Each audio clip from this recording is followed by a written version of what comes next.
श्री शिवाय नमस्तुभ्यम, हर हर महादेव, जय महाकाल। कैसे हैं आप सभी लोग। देखिए आज का जो ये वीडियो है ना, आप सभी लोगों के लिए बहुत ही ज़्यादा खास और विशेष होने वाला है।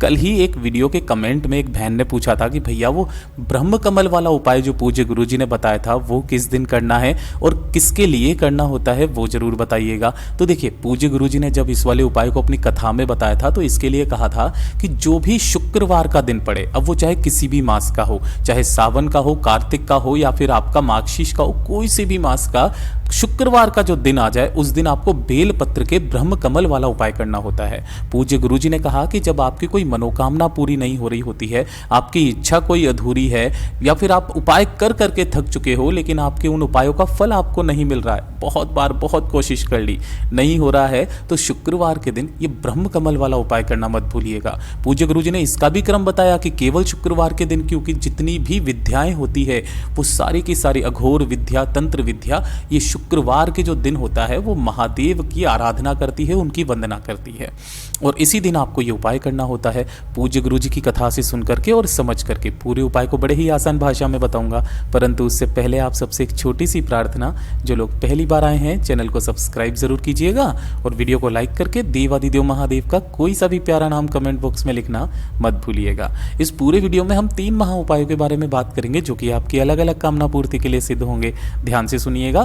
सबसे पहले बात करते हैं पहले वाले उपाय की, जो कि आपको ब्रह्म कमल वाला उपाय करना है। पूज्य गुरुजी ने इसका क्रम बताया कि जब आप उपाय कर करके थक जाओ लेकिन आपके उपाय का फल आपको नहीं मिल रहा, यानी कि आपकी जो भी इच्छा है या जो कामना की पूर्ति के लिए आप कर रहे हो नहीं कामना पूरी हो रही है, तब इस उपाय को शुक्रवार के दिन किया जाता है। पूज्य गुरुजी ने कैसे करने के लिए कहा, समझिएगा। सबसे पहले आपको इस तरीके से लेनी होगी बेलपत्र। कितने? 7 बेलपत्र आपको लेने हैं, सुंदर सुंदर से, जो कहीं से भी खंडित ना हो। बहुत सारे लोग क्या करते हैं ना, इस नीचे वाली डंडी को तोड़ देते हैं। आपको ये डंडी नहीं तोड़नी है क्योंकि इस उपाय में सबसे ज्यादा काम इस डंडी का ही है। ठीक है, इस तरीके से 7 बेलपत्र लेना। नहीं मिलते हैं तो आप बाबा की शिवलिंग से उठाकर उन्हें धोकर के काम में ले सकते हो, कोई दिक्कत नहीं है। समय सबसे ज़्यादा इंपॉर्टेंट है तो उसका जरूर ध्यान दीजिएगा।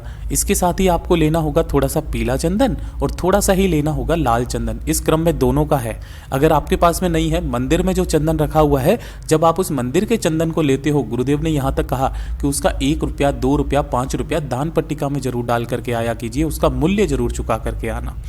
ठीक है, और साथ ही साथ आपको छोटा सा एक टुकड़ा किसका ले लेना है, कलावा या मोली जो होता है इसका ले लेना, और 1 लोटा शुद्ध जल अपने घर का। इससे ज़्यादा सामान नहीं चाहिए। 7 बेलपत्र के साथ लाल पीला चंदन और थोड़ा सा आपको क्या ले लेना है, तो कलावे का टुकड़ा। ठीक है, और 1 लोटे जल के साथ में आपको पहुंचना है भोलेनाथ के मंदिर में। कब जाना है? शुक्रवार के दिन सुबह से लेकर शाम तक कभी भी चले जाइए। मतलब जब सूरज उग जाए, मतलब सूर्य उदय हो जाए, उसके बाद से लेकर के जब सूर्य अस्त हो उससे पहले पहले तक आप कभी भी इस उपाय को कर सकते हैं। ठीक है, यहां पहुंचकर आपको शिवलिंग के पीछे की तरफ खड़े होना है। मतलब आपका मुख किधर हो जाएगा? उत्तर दिशा की तरफ हो जाएगा। सबसे पहले 1 लोटा शुद्ध जल जो आप लेकर के आए हो, जब भी कामना पूर्ति के लिए उपाय करते हैं, पहले 1 लोटा शुद्ध जल समर्पित करना श्री शिवाय नमस्तुभ्यम मंत्र के नाम से। ठीक है ना, श्री शिवाय नमस्तुभ्यम मंत्र का स्मरण करते हुए समर्पित कर दिया। समर्पित कर देने के पश्चात जब आपकी जो कामना है उसकी पूर्ति के लिए आप उपाय करते हो, तो जो 7 बेलपत्र आपने लिए हैं इनका क्रम ध्यान दीजिएगा।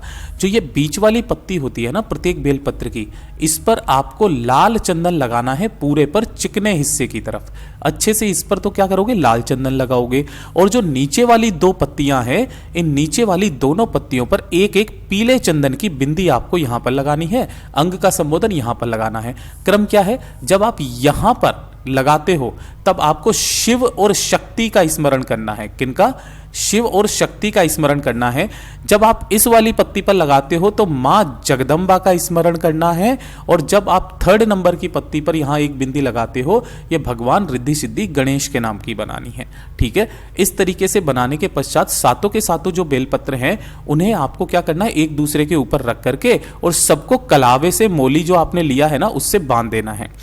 सभी के ऊपर आपको इसी तरीके से लाल और पीला चंदन लगाना है। सबको बांधने के पश्चात इन सभी बेलपत्रों को आपको इस तरीके से खोल लेना है। देखो किस तरीके से ब्रह्म कमल टाइप से बनाया जाता है ना, तो इस तरीके से। मतलब जो शिवलिंग का शीर्ष होता है उस शीर्ष को आपको बेलपत्र की छांव से ढकना होता है। पूज्य गुरुजी ने कहा कि जब आप इन बेलपत्र की छांव से जब आप शिवलिंग को ढकते हो, मेरा बाबा आपको जीवन की समस्त परेशानियों से मुक्त कर देता है। वो आपके जीवन पर कभी कोई परेशानी नहीं आने देता। आपके जीवन के जितने भी दुख कष्ट परेशानियां होती है उन सबको हमेशा के लिए खत्म कर देते हैं। इस तरीके से आपको उन बेलपत्रियों को समर्पित करना है शिवलिंग के ठीक ऊपर। मेरे ख्याल से आपको सबको समझ में आ गया होगा कि आपको मोली से बांध करके किस तरीके से करना है। ठीक है, बाबा के दोनों हाथों को जोड़ करके कामना करके वापस घर की तरफ चले आ जाना। ये जो ब्रह्म कमल का उपाय शिव महापुराण का सबसे अचूक उपाय है, जरूर कीजिएगा। बात करते हैं दूसरे उपाय की। देखिए, दूसरा वाला उपाय किन लोगों को करना है, ये सबसे ज़्यादा खास। देखिए, अगर आपके घर में धन को लेकर के समस्याएं हैं, धन को किस तरीके की कि अचानक से अगर आपके घर में धन की हानि होने लगी है ना, या फिर घाटा होने लगा है, व्यापार में घाटा होने लगा है, खर्चे अपने आप ही परिवार में बहुत ज़्यादा होने लगे हैं कि पैसा बिल्कुल बचता ही नहीं है। काफ़ी बार हमारे जीवन में ऐसा समय आ जाता है, बीमारी में, खर्चे में, इसमें सभी में आपके खर्चा पानी बहुत ज़्यादा हो रहा है, लेकिन पैसा बिल्कुल नहीं बच रहा, घाटा हो रहा है, धन की हानि बराबर होती चली जा रही है। समस्या अगर आपके परिवार में यह है कि धन बिल्कुल टिक ही नहीं रहा है, आ ही नहीं रहा है, तब आपको एक काम करना है। करना क्या है, इस तरीके से एक लेना है आपको कनेर का पुष्प जो पीला वाला होता है, ठीक है, और एक लोटा शुद्ध जल लेना अपने घर का तांबे के कलश में। ये दोनों को लेकर के आपको शिवलिंग के पास में पहुंचना है। सुबह से लेकर शाम तक, रात्रि तक किसी भी समय चले जाना। यहां पहुंचकर आपको शिवलिंग के पीछे की तरफ खड़े होना है, जिससे आपका मुख उत्तर दिशा की तरफ में हो जाएगा। ठीक है, सबसे पहले आपको एक लोटा शुद्ध जल भोलेनाथ की शिवलिंग पर श्री शिवाय नमस्तुभ्यम मंत्र का स्मरण करते हुए कुंदकेश्वर महादेव के नाम से समर्पित करना। किनके नाम से? कुंदकेश्वर महादेव के नाम से समर्पित करना। उसके बाद जो आपने एक पीला फूल लिया है, उस पीले फूल को लेना और अपना नाम और गोत्र बोल करके, ध्यान रखना, अपना नाम और गोत्र बोल करके आपकी धन की जो भी समस्या है उस समस्या को खत्म करने की कामना करके सबसे पहले आपको भगवान गणेश जी के चरणाविंद पर स्पर्श कराना है, जो कि शिवलिंग पर राइट हैंड साइड का हिस्सा होता है। दूसरे नंबर पर आपको कार्तिकेय भगवान जी के स्थान पर, तीसरे नंबर पर माता अशोक सुंदरी के स्थान पर स्पर्श कराना है। चौथे नंबर पर जो त्रिशूल होता है, त्रिशूल का ये जो मध्यमा बिंदु होता है ना, ये वाला, यहां पर इस त्रिशूल की समस्त जो शक्ति होती है वो केंद्रित होती है।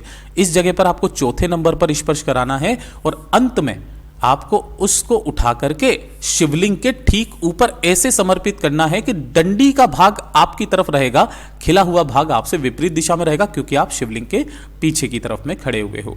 पूज्य गुरुजी ने कहा, अपनी कामना कहकर के यहां पर समर्पित करना। ढोक दे करके इस फूल को वापस उठा लेना और अपने घर में 24 घंटे के लिए रख देना। कितने घंटे के लिए?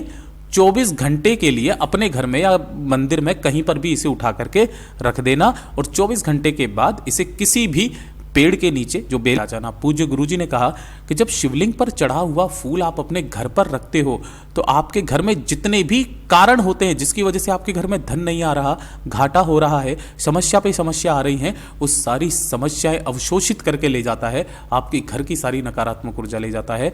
पूज्य गुरुजी का इतना अद्भुत और अचूक उपाय है, ये जरूर कीजिएगा। और तीसरे नंबर का उपाय ये सुन करके जरूर जाइएगा, ये आपके सबसे ज्यादा काम का उपाय होने वाला है।